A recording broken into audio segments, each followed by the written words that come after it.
Салам алейкум, хурматли милләттәшләр, һаумалла достар, здравствуйте, уважаемые подписчики моего канала. Три месяца назад власти Башкортостана пытались навязать одной из улиц Уфы имя Владимира Жириновского. Тогда устроили голосование, которое они проиграли. Жители столицы отказались от того, чтобы одной из улиц Уфы носило имя этого одиозного политика. Прошло 3 месяца, и вот сейчас, в марте 2026 года, власти Башкортостана вновь в очередной раз пытаются навязать нам это имя. Вновь они пытаются дать одной из, теперь уже другой улице Уфы, имя Владимира Жириновского. Прежде чем я продолжу, я прошу вас подписаться на мой канал, кто этого еще не сделал, поставить лайки, написать в комментариях, что вы об этом думаете. Помогите с распространением этого видео. Так вы поможете YouTube продвигать наш контент, где мы говорим о независимости Башкортостана и о борьбе наших народов против Российской империи. А я продолжу. Некоторые скажут, при чем здесь власти Башкортостана, если инициатива исходит из администрации Уфы? С одной стороны, выглядит так. Но мы все прекрасно знаем, что вот такие названия, таких людей, это всегда политические решения. Ни одна администрация, ни один муниципалитет не будут давать имя Владимира Жириновского, тем более в национальных республиках, где он о себе оставил очень плохую память.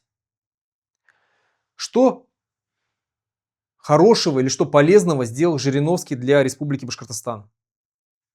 Ничего, я вот лично не помню ничего такого. Вся память о Жириновском, какая есть у меня или вообще у башкирского народа, или у жителей Республики Башкортостан, всегда связана с негативом.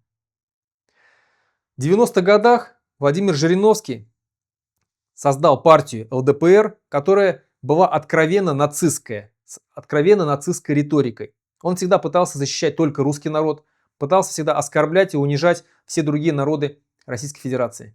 Неоднократно призывал к войне, неоднократно призывал к крови. Именно он говорил, ему принадлежат такие слова, что если я приду к власти, мои ладони будут все в крови.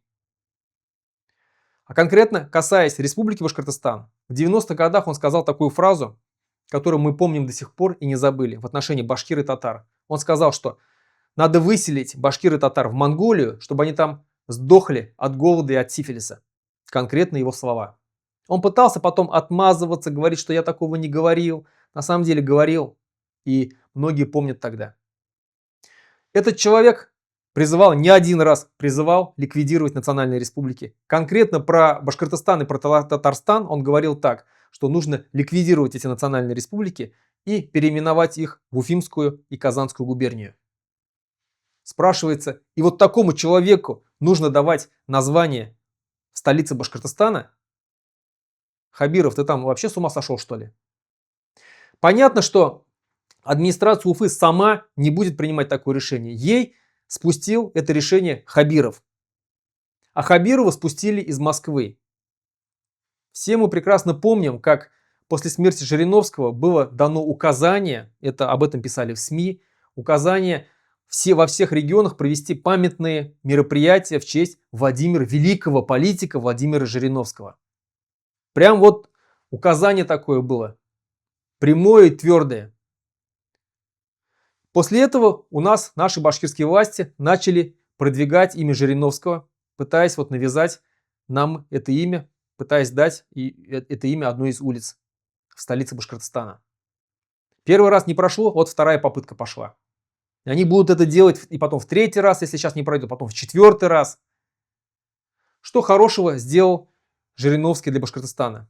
Ничего, я ничего не помню такого. С ним связан только один негатив, одни скандалы. Жители Башкортостана являются жителями Южного Урала. Мы помним высказывание Жириновского, когда он сказал, что на Урале живет дебильное население. Это оскорбление в нашу сторону. Помним мы его высказывания, оскорбительные, негативные, радикальные высказывания о мусульманах, о нерусских народах. Что он говорил про Кавказ? Он говорил, что Кавказ нужно огородить колючей проволокой, чтобы никто оттуда не выходил за эту проволоку, чтобы все там оставались жить. что нужно контролировать рождение детей у кавказцев, чтобы много у них не рождалось детей. То есть, другими словами, он призывал устроить из Кавказа гетто и апартеид. Еще раз говорю, это нацист, это человек, из-за которого начинались войны. Неоднократно он призывал к ведению боевых действий против Украины. Вот сейчас люди пожинают плоды всех его слов. Через него Путин закидывал непопулярные решения. Жириновский озвучивал эти непопулярные решения. Если народ проглатывал, народ молчал, потом эти решения проводились уже властями России. Я не помню, еще раз говорю, ничего хорошего из того, что сделал Жириновский для Республики Башкортостан. Ничего абсолютно. Это не тот человек, в честь которого нужно называть улицы. У нас есть много значимых людей, известных людей, которые действительно что-то сделали полезное для Республики Башкортостан. Заки Валиди. Человек, который был основателем башкирской государственности, одним из отцов-основателей Башкирской республики. Той республики, которой сейчас руководит Хабиров. Да, согласен, по территории она немножко другая, но это республика, которая была основана в 1917 году Заки Валиди и его соратниками. Как отблагодарил Хабиров? Он стирает память Заки Валиди из истории Башкортостана, из истории башкирского народа. Именно при нем начались гонения на Заки Валиди у нас в республике. Рахимов, наоборот, поднимал имя Заки Валиди. Хамитов просто ничего о нем не говорил, не хвалил, но и не очернял. А именно Хабиров, башкир по национальности, делает все, чтобы исчезло имя Ахмед Заки Валиди. Снесли памятник в Санкт-Петербургском университете. Да, там идет целенаправленная политика еще и из Москвы. Но Хабиров сам лично старается. В Сибае снесли сквер имени Ахмед Заки Валиди и убрали бюст. В Тимясово, в первой столице Башкортостана, снесли бюст, который был установлен перед музеем. Это было музей, это бывшее здание правительства Башкирской республики. Там много лет стоял бюст Заки Валиди. Снесли именно при Хабирове. Именно при Хабирове убрали табличку из библиотеки имени Ахмед Заки Валиди. Сам Хабиров был в гостях в Турции в семье Ахмед Заки Валиди. Будучи студентом, когда он учился в Турции, его там принимали, его там угощали. Он был тогда неизвестный вообще абсолютно никто. Его просто принимали как башкира там. Угощали чаем. Тогда башкиры ходили в семью Ахмед Заки Валиди, к его дочери. Там чай пили, разговаривали, общались. И Хабиров туда приходил.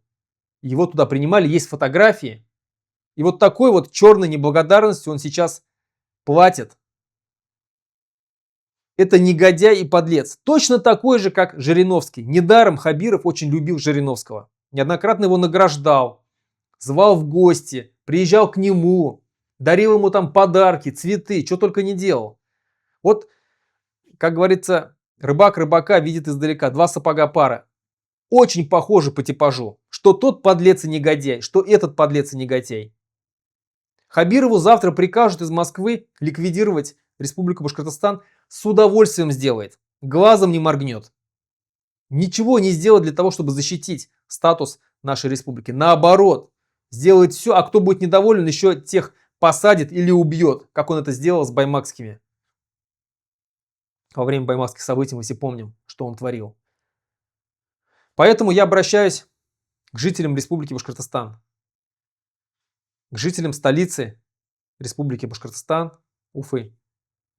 Друзья, вы все прекрасно знаете, что такая улица не должна, улица с таким именем не должна появиться у нас в Уфе. Вы знаете, как нужно голосовать и за кого нельзя отдавать голос. Даже если Хабиров продавит это решение, а мы знаем, что сейчас практически всем бюджетникам было приказано голосовать за вариант Жириновского. Даже если получится так, что Хабиров продавит и сделает так, чтобы в Уфе появилась улица Жириновского, все равно, когда рухнет режим, все равно мы уберем все названия, которые нам навязали. Никакой улицы Жириновского в Уфе и в любом другом городе Республики Башкортостан не должно быть. На этом все. Всего хорошего. До свидания.